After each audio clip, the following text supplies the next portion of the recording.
So we have x is equal to negative b plus or minus. Where did this come from? Where did this come from? All right, this is our last thing we have time for. All right, so we have ax squared plus bx plus c is equal to 0. That's a general quadratic equation. A general quadratic equation. Let's solve this very general quadratic equation using the techniques that we talked about right here. All right. So now, typically, the first, make this a term 1, make this a term 1, typically that's already been 1. Here, it's not. So here we've got to get rid of that a and make it 1. Let's divide everything by a. Let's divide everything by a. If we divide everything by a, we end up with x squared plus b over ax plus c over a is equal to 0. I divided everything by a so that I could get this first, address this first rule, which is to make sure the a term is 1. Now let's move this c term to the left side of the equal sign. Let's subtract c over a, subtract c over a. And we end up with x squared plus b over ax, let's leave a space, is equal to negative c over a.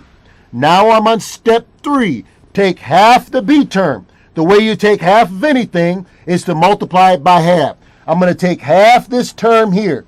Take half this term here. So I got b over a. I'm going to multiply it by half. That's taking half. You end up with b over 2a, and now you got to square that. I just took half the b term. Now I'm going to square it, and I'm going to end up with b squared over 4a squared. And I'm going to add that here. B squared over 4a squared. I'm going to add that here. B squared over 4a squared. I just took half the b term, squared it, and I put that on both sides of the equal sign. Step 4, factor. Factor this left side. Factor this left side. I end up with x plus b over 2a. X plus b over 2a. And now I'm going to simplify this right side. Simplify this right side. I end up with b squared minus 4a squared minus c over a. I'm going to subtract these two. The common denominator is 4a squared. 4a squared. You multiply this by 1 to get that. You have to multiply this b squared by 1.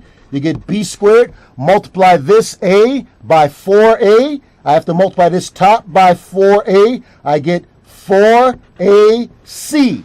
All right, I get 4ac. This is b squared minus 4ac.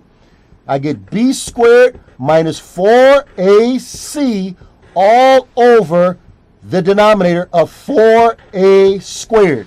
All right, so you end up with x plus b over 2a squared is equal to b squared minus 4ac all over 4a squared. I'm going to take the square root of both sides. Take the square root of both sides. I end up with x plus b over 2a is equal to plus or minus the square root of this top, the square root of this top, which is b squared minus 4ac, divided by the square root of the bottom, which is 2a. All right? We're almost done. We are almost done.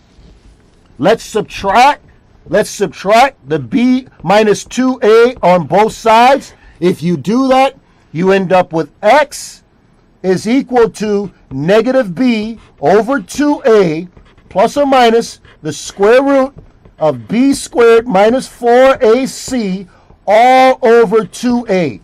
Now you have a common denominator. You can combine those.